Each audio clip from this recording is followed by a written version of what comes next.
وبعدين بقى يا عم انت ما تضطرنيش معاك، لسه بدري.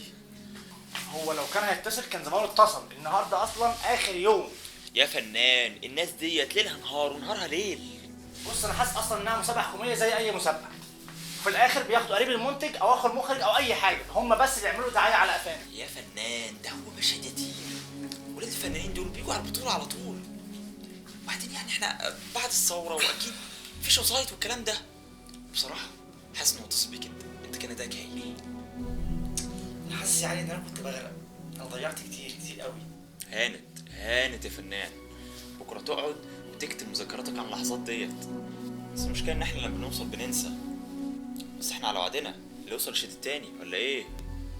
اكيد. هقول حاجه اشربها.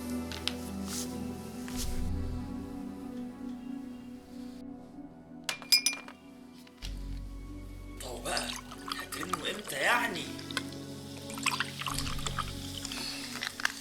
انا مخصص له اجمل نغمه لحمزه نمر.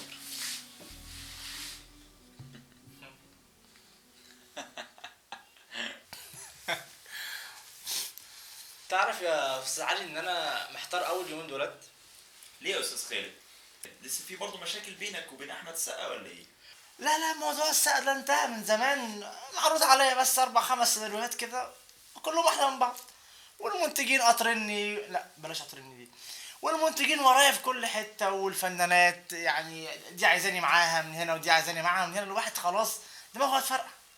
والله الحال من بعضه يا خالد يا اخويا، ما انتش غريب. الواحد زمان كان اقل دور بيحس ان هو دفعه لقدام، لكن دلوقتي ادوار البطوله بقت متعبه جدا. هي ضريبه الشهره كده ما يقدرش عليها الا الكبار اللي زينا يا استاذ علي.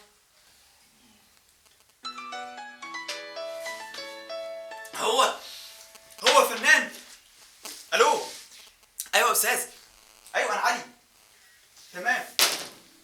تمام بكره ان شاء الله في الميعاد، بس ثانيه هكون عندك.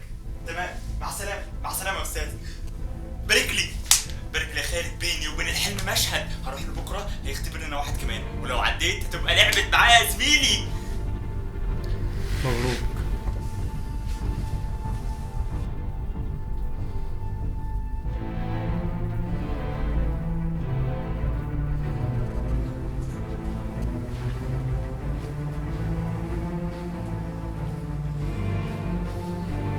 مالك خالد؟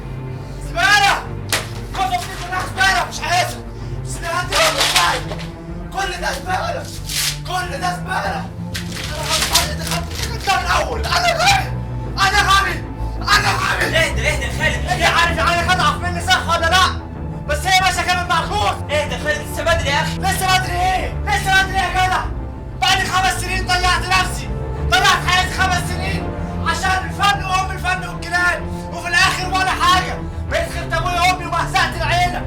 عشت 5 سنين وسط الخمرجية والحشاشين يا علي عشان حد يقول لي برافو ولا أعمل أي حاجة، وبرضه ما عملتش. يا اخي بتصدق لو كان ليك كنت فرحت لك. وبعدين مش لوحدي بكره يا عالم، يمكن اسقط وتستريح. لا هتنجح يا علي، هتنجح والحظ بقى ماشية كده. لا اهدى يا خالد بقى شويه، انا مش ناقص لا ايدي ولا رجلي. انا اكيد برضه مسكت كويس عشان كده المخرج اتصل بيا وما كلمني.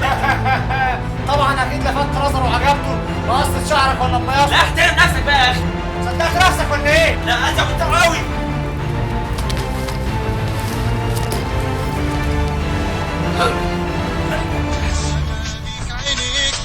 حلمك بقى بين ايديك فتح شبابيك عينيك حلمك بقى بين رد الناس ما بتحبش حد يتاخر.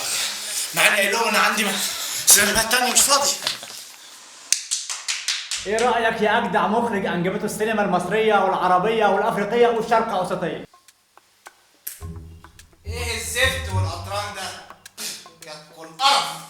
طب كمل الفيلم لحد الاخر يمكن يعجبك. اللي بعده.